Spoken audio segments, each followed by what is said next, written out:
आइए दोस्तों, फिर से एल्टो भैया की इस न्यू एपिसोड में वेलकम, खुशामदीद। देखिए, जितने भी स्टूडेंट मदरसा बोर्ड से पढ़ रहे हैं, उनके लिए बहुत ही ज़बरदस्त बहाली निकल कर सामने आ गई है।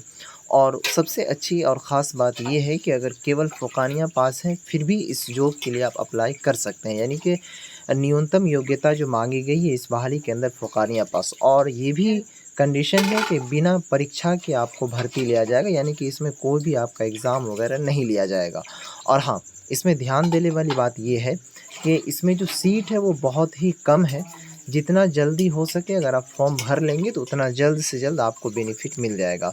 और सबसे ख़ास बात ये है कि इस जॉब के अंदर लड़कियों को सबसे ज़्यादा बेनिफिट मिलने वाला है। अगर आपके घरों में आपकी वाइफ़ या फिर आपकी बहन है कोई जो घर में फ़ोकानिया पास कर रखी है, तो उनके लिए बहुत ही ज़बरदस्त अपॉर्चुनिटी होने वाली है। तो चलिए वीडियो की शुरुआत करते हैं। तो देखेंगे प्यारे साथियों, हमारे पास ये नोटिफिकेशन जो बहाली का है वो मैं खोल कर आप तमाम सामाइन की खिदमत में पेश कर रहा हूँ, और इसमें सारी डिटेल्स आपको बताने की कोशिश कर रहा हूँ। देखिए, ये जो बहाली है वो कौन सी है, क्या चीज़ की है, वो सभी चीज़ वीडियोस में स्टेप वाइज बताएंगे।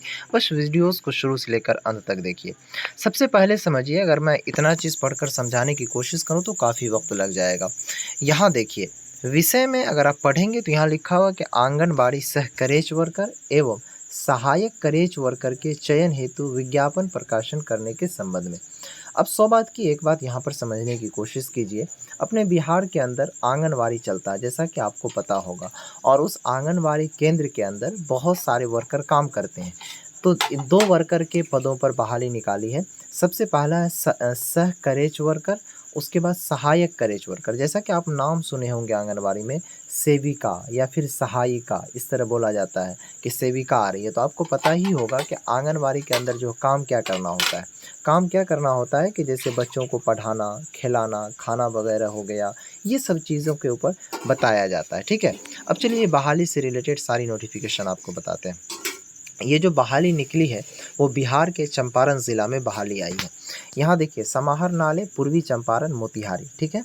निदेशक आईसीडीएस बिहार पटना के पत्रांक 1700 दिनांक 6/3/2024 द्वारा मिशन शक्ति उपयोजना सामर्थ्य अंतर्गत आंगनवाड़ी सहकरेज संचालन हेतु कंडिका 9 एवं कंडिका 11 में वर्णित प्रावधान के अनुरूप कर्मियों यानी कि श्रम बल के चयन का निर्देश प्राप्त है। यानी कि बिहार सरकार की ओर से इनको प्राप्त किया गया, आदेश निर्देश दिया गया। अब देखिए, इसमें चयन कैसे होगा, जैसा कि आपको हमने शुरू में ही कहा था कि बिना परीक्षा का। देखिए, आंगनवाड़ी सहकरेज संचालन हेतु स्वीकृत श्रम बल का चयन, चयन का मतलब होता है सिलेक्शन, जिला पदाधिकारी द्वारा नामित अध्यक्ष एवं उनके द्वारा नामित पदाधिकारी की गठित समिति द्वारा किया जाएगा। इसमें जो सिलेक्शन है प्यारे साथियों, जैसे कि जिला पदाधिकारी उसको कहते हैं जो डिस्ट्रिक्ट के डीएम होते हैं, डिस्ट्रिक्ट मजिस्ट्रेट होते हैं। उसके थ्रू एक अध्यक्ष को नियुक्त किया जाएगा, क्योंकि उस ज़िला में बहुत सारे पदाधिकारी होते हैं, तो उसको जिसको मन करेगा उसको अध्यक्ष नियुक्त करेगा, और उसी के देख रेख में इसका चयन किया जाएगा। अब आइए यहाँ पर देखिए पद, इसमें पद दिया हुआ है और रिक्त पदों की संख्या, उम्र, योग्यता और आरक्षित कोटि और मानदेय, यानी कि रुपया कितना मिलेगा। देखिए, इसमें जो पद है सबसे पहला करेज वर्कर, ये केवल महिलाओं के लिए। ठीक है प्यारे साथियों, इसमें जो क्वालिफ़िकेशन माँगा गया है, सॉरी एज माँगा गया है, वो 18 वर्ष माँगा गया है, और ज़्यादा से ज़्यादा 35 वर्ष। 35 वर्ष से ज़्यादा नहीं होना चाहिए और 18 वर्ष से कम नहीं होना चाहिए। इसमें जो क्वालिफ़िकेशन माँगा गया है, पढ़ाई इंटरमीडिएट उत्तीर्ण। अगर आप इंटरमीडिएट उत्तीर्ण हैं तो इंटरमीडिएट, या नहीं तो अगर आप मौलवी पास हैं तो इस फॉर्म को आप भर सकते हैं। ठीक है? इसमें देखिए, आपको जो सैलरी दिया जाएगा वो 5,500 रुपये। ठीक है? उसके बाद देखिए, दूसरा जो पद है उसका नाम है सहायक करेज वर्कर। ठीक है? ये भी केवल महिलाओं के लिए, जैसा कि आपको हमने शुरू में कहा था कि इस वैकेंसी में सबसे ज़्यादा बेनिफिट लड़कियों को मिलने वाला है। इसमें जो उम्र सीमा दिया गया है 18 साल कम से कम और ज़्यादा से ज़्यादा 35 वर्ष। और इसमें जो क्वालिफ़िकेशन यहाँ पर मैट्रिक मांगा गया है। मैट्रिक कहने का मतलब अगर आप फ़ोकानिया पास हैं तो भी इस फॉर्म को फिलअप कर सकते हैं। ठीक है? और ये केवल गर्ल्स कैंडिडेट के लिए आरक्षित है, दोनों सीट। ठीक है? इसमें जो आपको महीना मिलेगा वो 3,000 रुपये महीना मिलेगा। ठीक है प्यारे साथियों, ये आपको हमने बता दिया। अब देखिए, यहाँ पर आपको पद के बारे में और जो क्वालिफ़िकेशन है, अगर जो लड़की मैट्रिक फ़ोकानिया के साथ-साथ मौलवी भी पास की होंगी तो ये भी भर सकती हैं। अगर कोई लड़की है जो कि कम से कम फ़ोकानिया पास की है तो इस फ़ॉर्म को भर सकता है। अब देखिए, इस फ़ॉर्म को भरने के लिए क्या-क्या करना चाहिए? इच्छुक अभ्यर्थी अपना आवेदन पत्र संलग्न विहित प्रपत्र में मार्गदर्शिका के निहित प्रावधानों के तहत आवेदन रजिस्टर्ड डाक द्वारा एवं हाथों हाथ परियोजना कार्यालय मोतिहारी सदर में उपलब्ध कराया जा सकता है। अब देखिए, इसका जो एप्लीकेशन फॉर्म है वो ऑफ़लाइन भरा जाएगा, ना कि ऑनलाइन। इसीलिए हमने शुरू में ही कहा था कि सीट सीमित है, जितना जल्द अगर आप जा सकते हैं तो ये नौकरी मिल सकती है आपको। या तो आप डाक द्वारा, लेकिन डाक द्वारा आप नहीं भेजिएगा, डायरेक्टली क्या कीजिएगा, ये जो क्या कहते हैं, परियोजना कार्यालय है मोतिहारी सदर के अंतर्गत, ठीक है प्यारे साथियों? तो परियोजना कार्यालय मोतिहारी में आपको पहुँच जाना है और वहाँ पर नीचे हम बता रहे हैं कि ये फॉर्म को आपको भर के वहाँ जमा कर देना। अब देखिए, चयन प्रक्रिया से संबंधित तिथियों की विवरण। अब चयन कैसे होगा? आवेदन लेने की तिथि यानी कि एप्लीकेशन फॉर्म भरने की जो डेट है वो 9/8 यानी कि 9 अगस्त आज से ही लेकर के 17 तारीख तक भरा जाएगा, ठीक है? दावा आपत्ति, ठीक है, निराकरण की तिथि यानी कि कोई स्टूडेंट है जो कि दावा करना चाह रहा है कि ये गलत है, सही है, तो वो 20 तारीख से लेकर के 23 तारीख तक। उनके बाद मेधा सूची जो जारी किया जाएगा यानी कि मेरिट लिस्ट किसका उसमें सिलेक्शन हुआ और किसका नहीं, तो वो 24 अगस्त को, ठीक है? उसके बाद चयन समिति की बैठक किया जाएगा 27 तारीख को कि किसका चयन करना और किसका नहीं, ठीक है? अंतिम चयन यानी कि सबसे लास्ट में जो चयन प्रकाशित किया जाएगा वो 29 अगस्त को, ठीक है प्यारे साथियों? तो ये इस तरह से आप देख सकते हैं, बहुत ही ज़बरदस्त बहाली है और बहुत ही कम वक्त में, ठीक है? अब देखिए, ये जो फॉर्म है आपके पास, ये वाला फॉर्म है, ठीक है? यहाँ देख लीजिए, आप लिखा हुआ है आवेदन पत्र, ठीक है? यहाँ पर आपको विज्ञापन संख्या भर देना है।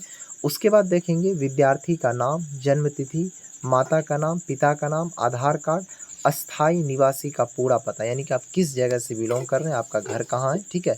इसमें आपको फ़ोटो चिपकाना है हस्ताक्षर के साथ। तो ये सभी चीज़ आप इस तरह से भर लीजिएगा, यहाँ पर मोबाइल नंबर, ठीक है? जो कैटेगरी है वो, ठीक है? ये फॉर्म भरने के बाद आपको डायरेक्टली कहाँ जाना है, जैसा कि आपको हमने यहाँ पर बताया था शुरू में ही, ये देखिए। क्या लिखा हुआ है, एड्रेस क्या है कि परियोजना कार्यालय मोतिहारी सदर, ठीक है? यहाँ पर आप जाकर के इस फॉर्म को जमा कर देंगे, ये वाला फॉर्म। अब ये फॉर्म आपको कहाँ मिलेगा वो बता देते हैं। और उसके बाद देखिए, जैसा कि यहाँ पर देखिए क्या लिखा हुआ था, मैट्रिक। बहुत सारे बच्चे कहेंगे कि यहाँ फ़ोकानिया कहाँ लिखा हुआ है, यहाँ पर इंटरमीडिएट। तो आगे चलिए आपको हम बताते हैं। तो देखिए, 2 गो बहाली था, क्या क्या था? एक क्रेच वर्कर का। तो यहाँ पर देखिए, क्रेच वर्कर के बारे में सारा चीज़ दिया हुआ। उसके बाद यहाँ देखिए शैक्षणिक योग्यता, कह रहा क्रेच वर्कर के चयन हेतु शैक्षणिक योग्यता इंटरमीडिएट अथवा समकक्ष उत्तीर्ण होना आवश्यक है। जैसे ही समकक्ष लग गया तो आप समझ जाइए, यहाँ पर मौलवी पास वाले भी स्टूडेंट भर सकते हैं। अब आइए मैट्रिक वाला जो दिखाते हैं, मैट्रिक लेवल पर जो है, ठीक है? यहाँ देखिए, देखिए यहाँ पर आपको हमने क्या दिखाया था, इंटरमीडिएट, लेकिन मैट्रिक के बारे में आगे वो वाला नहीं दिया गया है, लेकिन वहाँ पर फ़ोकानिया पास स्टूडेंट भर सकते हैं। अब देखिए, ये बहाली जो है वो कहाँ-कहाँ है और किस-किस जगह है। जो ज़िला के स्टूडेंट होंगे उसी ज़िला के भर पाएंगे, ठीक है? तो ये देखिए, कह रहा है कि करेज का संचालन आंगनबाड़ी सेविकाएं निदेशालय बिहार द्वारा राज्य के 19 जिलों में ये बहाली निकाली गई है, ठीक है? 19 ज़िला में कौन-कौन सा ज़िला है? सबसे पहला ज़िला बेगूसराय, भागलपुर, भोजपुर, दरभंगा, पूर्वी चंपारण, गया, कटिहार, मुंगेर, मुजफ्फरपुर, नालंदा, पटना, पूर्णिया, रोहतास, सहरसा, सारण, सीतामढ़ी, सिवान, वैशाली, पश्चिमी चंपारण के कुल चिन्हित 25 शहरी योजनाओं प्रत्येक परियोजना से 2-2 में कार्यान्वयन किया जाना है। यानी कि प्यारे साथियों, आपके ये ज़िला का नाम आपको हमने यहाँ पर गिना दिया। तो इसी ज़िला में, इसी वार्ड में, जिस वार्ड में बहाली निकाली जाएगी उसी वार्ड के स्टूडेंट फॉर्म भर सकते हैं। ऐसा नहीं कि मान लीजिए कोई स्टूडेंट बेगूसराय से है तो वो कटिहार का फॉर्म, तो जी नहीं, ऐसा नहीं हो सकता। जो बेगूसराय के हैं वो बेगूसराय के ही फॉर्म भर पाएंगे, जो मुजफ्फरपुर के हैं वो मुजफ्फरपुर के ही फॉर्म भर पाएंगे, ठीक है? अब ये फॉर्म जो आपको वो कहाँ पर मिलेगा, ये वाला, तो इसके लिए आपको मेरे टेलीग्राम ग्रुप में ज्वाइन हो जाना है। मेरा टेलीग्राम का लिंक डिस्क्रिप्शन में दिया हुआ है। उस टेलीग्राम में हम सेंड कर दे रहे हैं। इस फॉर्म को आप भर करके जल्द से जल्द जाकर जमा कर दें और वीडियो को ज़्यादा से ज़्यादा शेयर कर दें। अगर किसी के घरों में बहन बेटियाँ होंगी पढ़ी लिखी फ़ोकानिया तक भी, तो इस फॉर्म को ज़रूर भर दीजिएगा, क्योंकि ये खासकर लड़कियों के लिए है। तो आज की इस वीडियोस को कहीं पर समाप्त करते हैं, फिर मिलते हैं नेक्स्ट वीडियोस में। तब तक के लिए बाय, खुदा हाफिज़। और हाँ, अगर इससे रिलेटेड और कोई जानकारी चाहिए तो आप मुझसे इंस्टाग्राम पर पूछ सकते हैं। मेरा इंस्टाग्राम आईडी है L2 भैया।